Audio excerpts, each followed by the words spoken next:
Saudações a todos, eu sou o professor Charles Camilo e nessa videoaula nós faremos uma revisão sobre a geopolítica global e a conjuntura internacional. Primeiramente, nós temos que entender a geopolítica do mundo contemporâneo.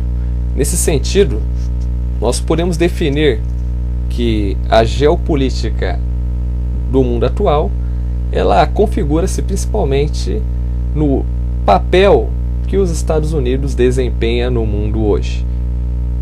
Dentro dessa perspectiva, nós podemos ali ter como definição que a questão dos atentados de 11 de setembro de 2001 levaram os Estados Unidos da América a uma nova ofensiva denominada Guerra ao Terror. Então, em virtude dos atentados de 11 de setembro, essa geopolítica do mundo atual, principalmente ali sobre a liderança dos norte-americanos, ela apresenta as seguintes características. A primeira delas, o unilateralismo, poucas vezes observados no cenário internacional, ou seja, a presença de uma grande potência militar, de certa forma ditando a geopolítica militar no mundo. Dentro dessa perspectiva, nós podemos mencionar a invasão do Afeganistão em 2001, a invasão do Iraque em 2003. Essas ações elas ocorreram por parte dos norte-americanos, sem o respaldo do Conselho de Segurança da ONU, pois a ONU, ela, de certa forma, não aprovou essas intervenções militares, só que, porém, como os Estados Unidos é um membro permanente do Conselho de Segurança da ONU, eles têm o direito ao veto, ou seja, cancelar qualquer resolução da Organização das Nações Unidas. Este mapa ele ilustra as bases militares norte-americanas presentes em sua grande essência em todos os continentes.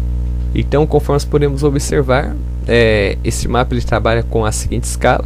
Os pontos em vermelho no mapa representam a localização das suas principais bases espalhadas ali pelo globo. Fora isso, os países em tonalidade mais escura são países, do ponto de vista norte-americano, considerados posições estratégicas, que de certa forma ali possuem bases norte-americanas. E além disso, dentro dessa escala de mapas, ela mostra bases militares antes da Guerra Fria e no período pós-Guerra Fria.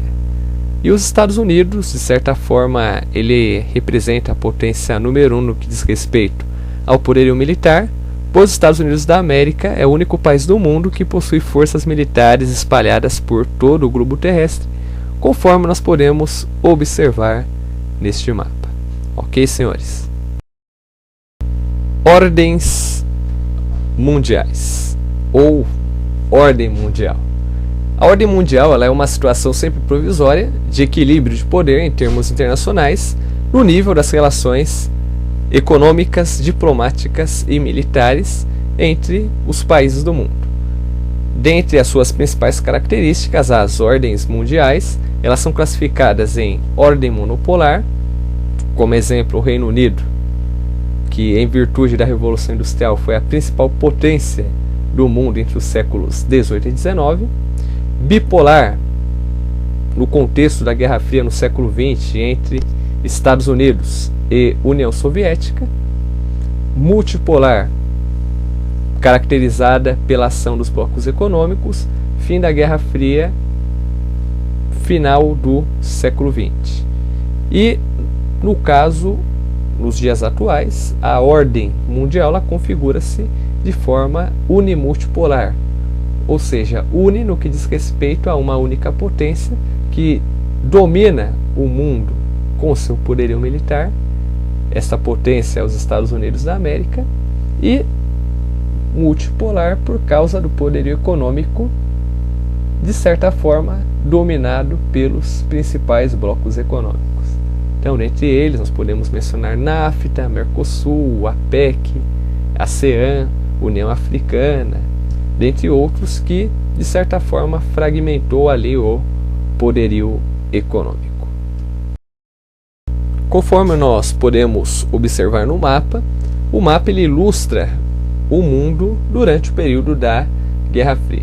Então a Guerra Fria ela começa a partir do fim da Segunda Guerra Mundial, devido à imersão de duas potências político-militares, que no caso são os Estados Unidos da América, representando o capitalismo, e da União Soviética, representando o socialismo. Esses países disputaram áreas de influências, no mundo todo, tentando implantar os seus sistemas socioeconômicos. Só que, praticamente por ser sistemas antagônicos, houve, de certa forma, um conflito não declarado entre Estados Unidos e União Soviética. Esse conflito foi denominado Guerra Fria e configura-se como um conflito psicológico-ideológico e principalmente por um conflito não declarado devido ao enorme poder bélico, ao enorme poder destrutivo dos países envolvidos.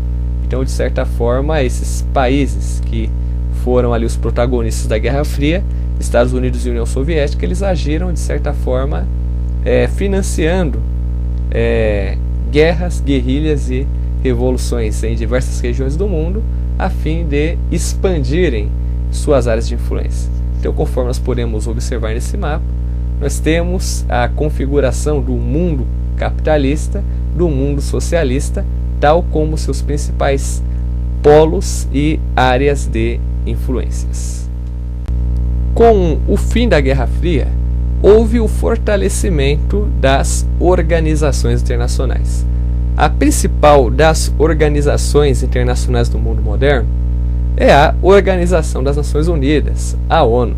A ONU ela foi criada em 24 de outubro de 1945 por representantes de 50 nações reunidas na Conferência de São Francisco, conferência na qual foi responsável pela criação da ONU. Dentre os principais objetivos da Organização das Nações Unidas estão preservar a paz e a segurança mundial, estimular a cooperação internacional na área econômica, social, cultural e humanitária e promover o respeito às liberdades individuais e aos direitos humanos. Então, conforme nós podemos observar no esquema, no organograma a seguir, nós vamos estudar ali como configura-se a estrutura desta organização. Conforme nós podemos observar neste organograma, ele representa ali a estrutura da Organização das Nações Unidas. E dentro dessa estrutura nós temos os principais órgãos, tal como a Assembleia Geral, o Secretariado, o Conselho de Segurança, o Conselho Econômico e Social e principalmente o Conselho dos Direitos Humanos. E cada um desses conselhos, eles respondem hierarquicamente para outro conselho e, de certa forma, dentro de cada um desses conselhos, eles possuem ali as suas respectivas esferas de atuação. Ok, senhores? Nova Ordem Mundial. A Nova Ordem Mundial ela inicia-se com o fim da Guerra Fria e, de certa forma, ela é caracterizada pela criação de polos econômicos, centros de decisão. Conforme nós podemos observar no mapa, os principais polos econômicos são os Estados Unidos, a União Europeia e o Japão. Esses principais países são os países que, de certa forma, determinam a política econômica mundial, seguido ali pelos países emergentes, pelos países industrializados e pelos países, de certa forma, não industrializados ou de industrialização baixa. E principalmente no caso, conforme nós podemos observar no mapa, nós temos aqui a Arábia Saudita e a Líbia, que se destacam no cenário político mundial, principalmente no que diz respeito à questão econômica, por serem grandes produtores e exportadores de petróleo. Ok, senhores? Por aqui eu encerro esta revisão. Eu espero que vocês tenham gostado e até o próximo episódio.